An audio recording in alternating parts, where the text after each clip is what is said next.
Hola a todos, espero que estén súper bien.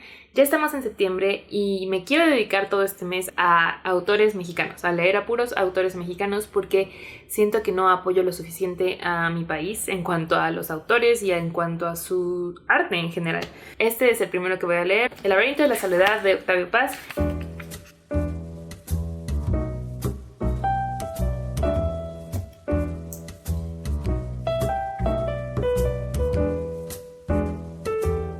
Terminé El laberinto de la soledad de Octavio Paz. Este es un ensayo del autor que hizo principalmente durante los 2 años que estuvo en Estados Unidos, no únicamente ahí, pero gran parte de él fue hecho ahí.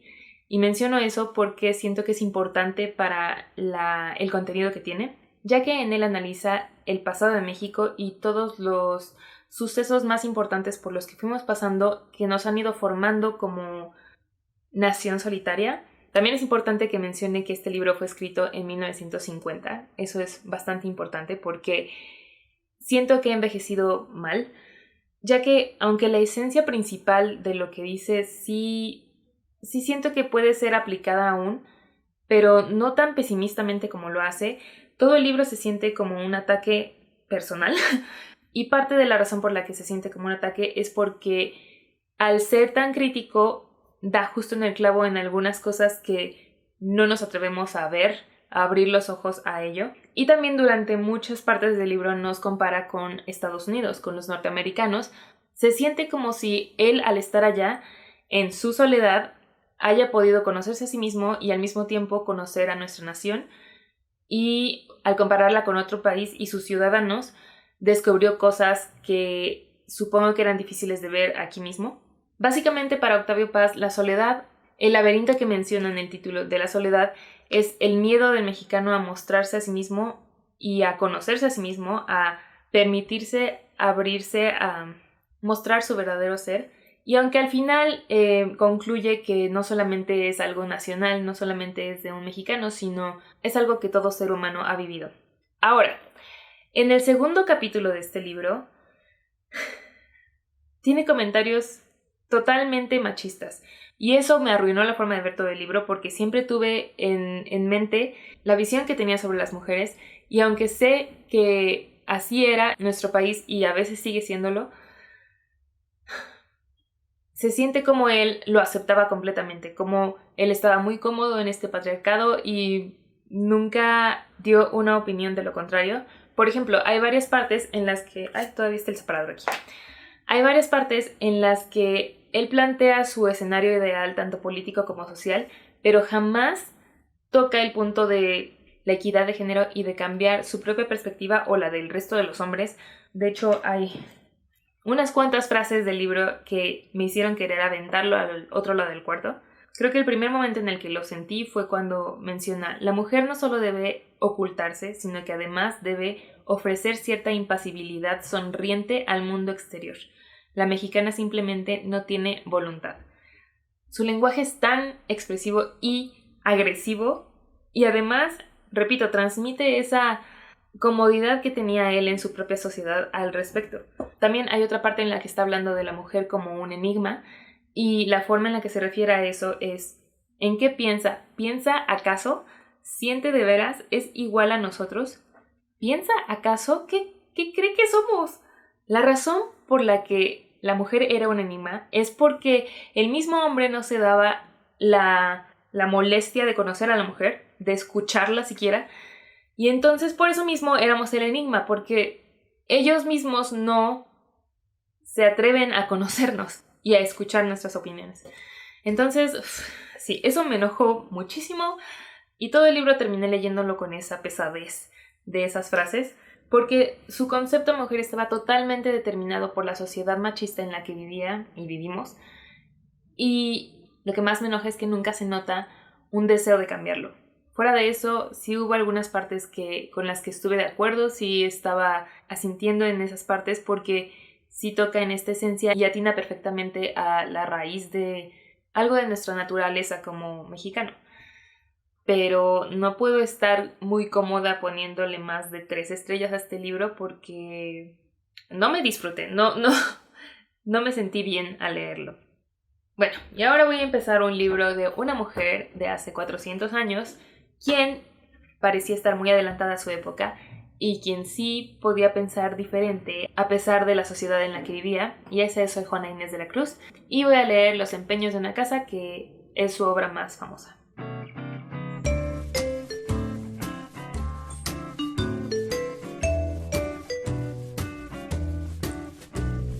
Terminé de leer Los empeños de una casa de Sor Juana Inés de la Cruz. Esta es una obra, una comedia romántica, y en ella tenemos varios enredos de entre 5 personas, en la que los enredos principalmente son causados por personas que se están entrometiendo en las vidas de los demás y tratando de cambiar la situación actual de esas personas, ya que es como un pentágono amoroso. Tenemos a los amantes que aún no pueden estar juntos, así que huyen, y eso hace que su situación vaya adaptándose a una posibilidad de enredos en la que el amante termina siendo perseguido por otra persona a la que también le interesa, y la amante termina pensando que no le interesa más, y todo se vuelve un caos, pero todo con la prosa de nuestra autora se vuelve muy cómico y hay comentarios bastante irónicos que la verdad me sorprendió encontrar aquí.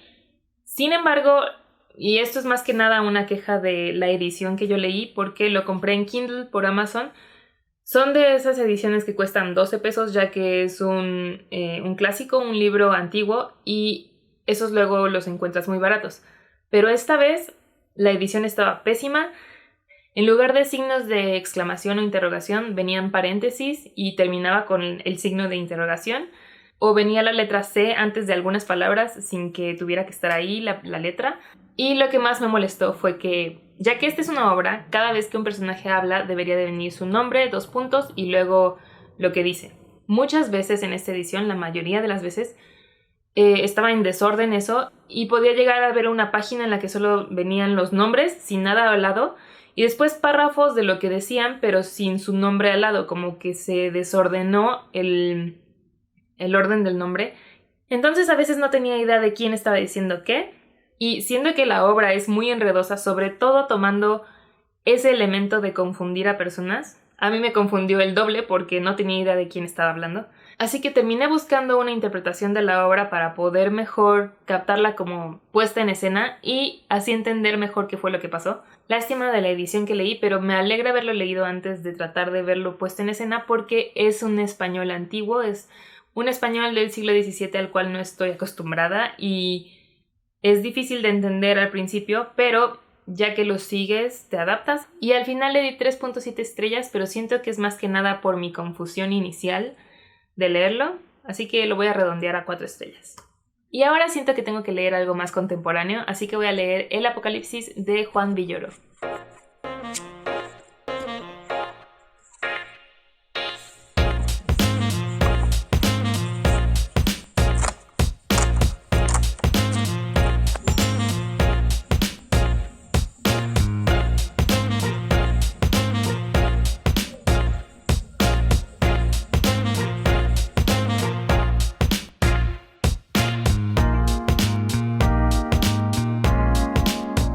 Terminé de leer El Apocalipsis de Juan Villoro y esto es justo lo que estaba esperando de mis lecturas de autores mexicanos para este mes, porque normalmente cuando leo libros no me siento tan identificada con la historia porque nunca suelen ser en la ciudad en la que vivo, en el entorno que me rodea normalmente, y obviamente este es principalmente en la Ciudad de México. También hay algunas cuantas escenas en España y Japón, pero el sentimiento que me transmitió este libro era justo lo que estaba buscando. Así que en este libro tenemos varias historias. Es una colección de cortas historias, lo cual no tenía idea de qué iba a pasar porque en ningún lado de la cubierta especifica eso. Y normalmente no me gustan esos libros porque siento que no tengo el tiempo suficiente para adentrarme a las historias o para encariñarme con los personajes.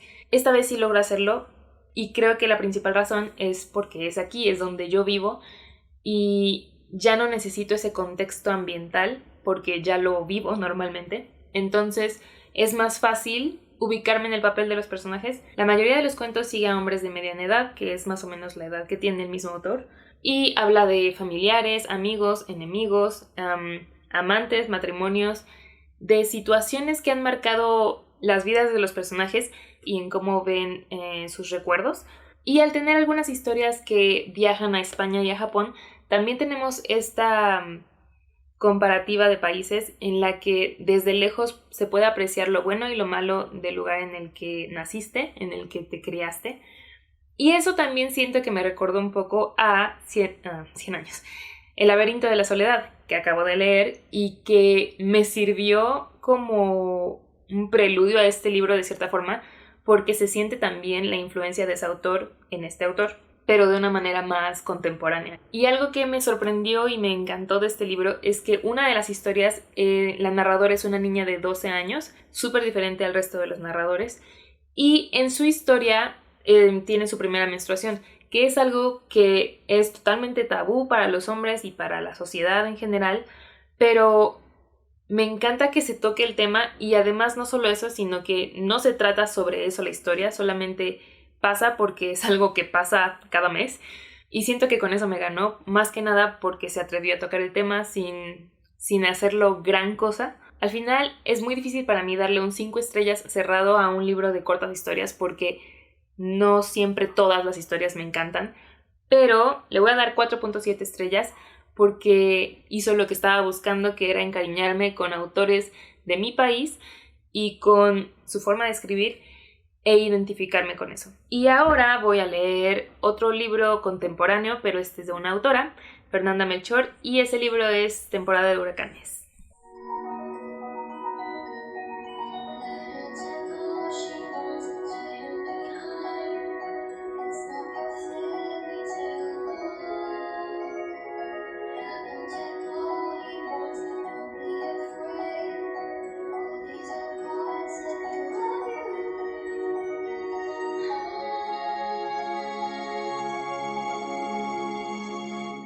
Y terminé de leer Temporada de huracanes de Fernanda Melchor.